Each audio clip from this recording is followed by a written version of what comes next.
ಬರಗಾಲದ ಪರಿಸ್ಥಿತಿ ನಿರ್ಮಾಣ ಆಗಿದೆ. ಅದರಲ್ಲಿ ಬೀದರ್ ಜಿಲ್ಲೆ ಒಂದು ವರ್ಷ ಅತಿವೃಷ್ಟಿ, ಇನ್ನೊಂದು ವರ್ಷ ಅನಾವೃಷ್ಟಿ.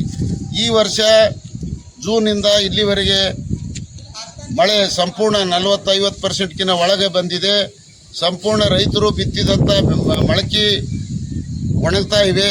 ಕೆಲವೊಂದು ರೈತರು ಬಿತ್ತಿದ ಮೊಳಕೆನೇ ಒಡೆದಿಲ್ಲ. ಎಷ್ಟೋ ರೈತರು ಇನ್ನೂ ಕೂರ್ಗಿನೇ ಬೀಜನೇ ಹಚ್ಚಿಲ್ಲ.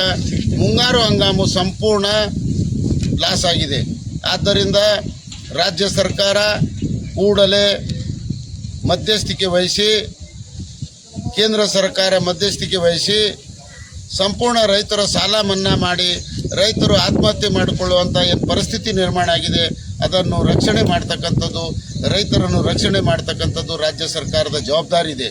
ಅನೇಕ ಗ್ಯಾರಂಟಿಗಳನ್ನು ತಾವು ಕೊಡ್ತಾ ಇದ್ರಿ. ಅದರಲ್ಲಿ ಇವತ್ತು ರೈತರ ಬದುಕಿನ ಗ್ಯಾರಂಟಿ ತಾವು ಕೊಡಬೇಕಾಗಿದೆ. ರೈತನ ಬದುಕು ಇಂಥ ಪರಿಸ್ಥಿತಿ ಬಂದಿದೆ. ಅವ ಭೂಮಿ ಬಿಟ್ಟು ಹೋಗ್ಲಿಕ್ಕೂ ಬರಲ್ದು, ಇರ್ಲಿಕ್ಕೆ ಬರಲ್ಲ ಅನ್ನುವಂಥ ಪರಿಸ್ಥಿತಿ ನಮ್ಮ ಬೀದರ್ ಜಿಲ್ಲೆಯಲ್ಲಿ ಆಗಿದೆ. ಆದ್ದರಿಂದ ತಕ್ಷಣವೇ ರೈತರ ಸಾಲ ಮನ್ನಾ ಮಾಡಬೇಕು ಮತ್ತು ಈಗಾಗಲೇ ಬೀಜ, ಉಳಿಮೆ, ಗೊಬ್ಬರ ಏನು ಇನ್ವೆಸ್ಟ್ ಮಾಡ್ಯಾರ ಆ ರೈತರಿಗೆ ಪ್ರತಿ ಎಕರೆಗೆ ವೈಜ್ಞಾನಿಕವಾದ ಪರಿಹಾರವನ್ನು ಕೊಡ್ತಕ್ಕಂಥದ್ದು ಸರ್ಕಾರ ಕಾರ್ಯಕ್ರಮ ರೂಪಿಸ್ಕೋಬೇಕು. ಮತ್ತು ನಮ್ಮ ಬೀದರ್ ಜಿಲ್ಲೆ ಸಂಪೂರ್ಣ ಬರಗಾಲ ಬರದಂತೆ ತಡೆ ಹಿಡಿಬೇಕಾದ್ರೆ ಇವತ್ತು ರಾಜ್ಯ ಸರ್ಕಾರ ಕೂಡಲೇ ಬಚಾವ್ ಆಯೋಗದ ತೀರ್ಮಾನದಂತೆ ಗೋದಾವರಿ ಬೇಸಿನ ಇನ್ನೂ 20 TMC ನೀರು ನಾವು ನಮ್ಮ ಜಿಲ್ಲೆಗೆ ಬಳಸ್ಕೊಳ್ಳಿಕ್ಕೆ ಅವಕಾಶ ಇದೆ. ಇವತ್ತು ಆ ನೀರು ವೇಸ್ಟ್ ಆಗಿ ಹೋಗ್ತಾ ಇದೆ. ಅದನ್ನು 20 TMC ನೀರು ಬಳಕೆ ಮಾಡಿಕೊಂಡಾಗ ನಮ್ಮ ಜಿಲ್ಲೆಗೆ ಯಾವತ್ತೂ ಬರಗಾಲ ಬರುವುದಿಲ್ಲ.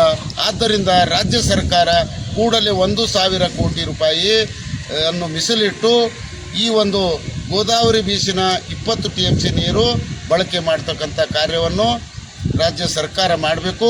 ನಮ್ಮ ಜಿಲ್ಲೆಯ ಉಸ್ತುವಾರಿ ಸಚಿವರು ಇದರಲ್ಲಿ ಮುತುವರ್ಜಿ ವಹಿಸಿ 1,000 ಕೋಟಿ ನಿಗದಿಪಡಿಸಿದ ಬಜೆಟ್ ಇಡ್ತಕ್ಕಂಥದ್ದು ಮಾಡಬೇಕು. ನಮ್ಮ ಜಿಲ್ಲೆಯ 6 MLAಗಳು ಮತ್ತು ವಿಧಾನ ಪರಿಷತ್ ಸದಸ್ಯರು ಮತ್ತು ಸಂಸದರು ಕೂಡಿ ಒಗ್ಗಟ್ಟಿನಿಂದ ಸರ್ಕಾರದ ಮೇಲೆ ಒತ್ತಡ ತಂದು ಈ ಒಂದು ಗೋದಾವರಿ ಬೇಸಿನ ಬಚಾವ್ ಆಯೋಗದ ನೀರು ಬಳಕೆ ಏನಿದೆ ಅದು ಸಂಪೂರ್ಣ ಮಾಡಿಕೊಂಡಾಗ ಯಾವ ರೀತಿ ಮಂಡ್ಯ ಮೈಸೂರದಲ್ಲಿ ನೀರಾವರಿ ಇದೆಯೋ ಅದೇ ರೀತಿ ನಮ್ಮ ಬೀದರ್ ಜಿಲ್ಲೆಯೂ ಸಹ ಸಂಪೂರ್ಣ ನೀರಾವರಿ ಪ್ರದೇಶ ಆಗ್ತದೆ. ಯಾಕಂದ್ರೆ ಇದಕ್ಕೆ ನಮ್ಮ ಜಿಲ್ಲೆಯ ರಾಜಕಾರಣಿಗಳ ಒಂದು ಇಚ್ಛಾಶಕ್ತಿ ಇಲ್ದ ಕಡಿದು ಇಲ್ಲಿವರೆಗೆ 20 TMC ನೀರು ವೇಸ್ಟ್ ಆಗಿ ಹೋಗ್ತಾ ಇದೆ. ಆದ್ದರಿಂದ ಕೂಡಲೇ ಆ ಕಾರ್ಯಕ್ರಮವನ್ನು ಮಾಡಬೇಕು. ಮತ್ತು BSSK ಕಾರ್ಖಾನೆ ಅತ್ಯಂತ ಹಳೆಯ ಕಾರ್ಖಾನೆ ಇದೆ. ಆ ಕಾರ್ಖಾನೆಯನ್ನು ಇದೇ ಹಂಗಾಮಿನಲ್ಲಿ ಯಾವ ಲೀಸ್ ಕೊಡ್ತೀರಿ ಅಥವಾ ಏನು ಮಾಡ್ತೀರಿ ಗೊತ್ತಿಲ್ಲ, ಕಾರ್ಖಾನೆಯನ್ನು ಈ ಹಂಗಾಮಿಗೆ ಚಾಲೂ ಮಾಡಬೇಕು. ಮತ್ತು ರೈತರದೇನು ಜಿಲ್ಲೆಯಲ್ಲಿ ವಿದ್ಯುತ್ ಸಮಸ್ಯೆ ಇದೆ, ಅದನ್ನು ಭಾಳಷ್ಟು ಸಮಸ್ಯೆ ಇದೆ. ಕೂಡಲೇ ವಿದ್ಯುತ್ ಸಮಸ್ಯೆಯನ್ನು ಬಗೆಹರಿಸಬೇಕು. ಮತ್ತು ರಾತ್ರಿ ಸಿಂಗಲ್ ಫೇಸ್ ಏನು ಮಳೆಗಳಿಗೆ ತೋಟದ ಮನೆಗಳಿಗೆ ವಿದ್ಯುತ್ ಸಮಸ್ಯೆ ಇದೆ, ಅದನ್ನು ಕೆಲವು ಕಡೆ ಸಿಂಗಲ್ ಫೇಸ್ ರಾತ್ರಿ ಕೊಡ್ತಾ ಇದ್ದಾರೆ, ಉಳಿದ ಭಾಗಕ್ಕೆ ಕೊಡ್ತಾ ಇಲ್ಲ. ಕೂಡಲೇ ಜಿಲ್ಲಾಡಳಿತ, ಉಸ್ತುವಾರಿ ಸಚಿವರು, ಸರ್ಕಾರ ಆದೇಶ ಮಾಡಿದೆ ಅದನ್ನು ಚಾಲೂ ಮಾಡಲಿಕ್ಕೆ.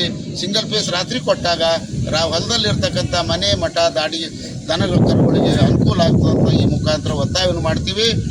ಮತ್ತು ಈ ಒಂದು ಹಿರಿಯ ನಾಗರಿಕರಿಗೆ ಹಳ್ಳಿ ಊರಲ್ಲಿ ಅವ್ರೇನು 65-60 ರೂಪಾಯಿ ಮೇಲಾಗ್ಯದ, ಅವರಿಗೆ ಇವತ್ತು ಈಗ 2-3 ತಿಂಗಳಿಂದ ಹಣ ಬರ್ತಾ ಇಲ್ಲ.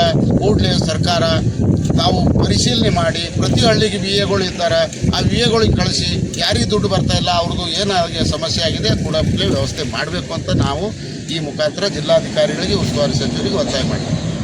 ಕರ್ನಾಟಕ ರಾಜ್ಯ ರೈತ ಸಂಘಕ್ಕೆ ಏಕೆ ಬೇಕು.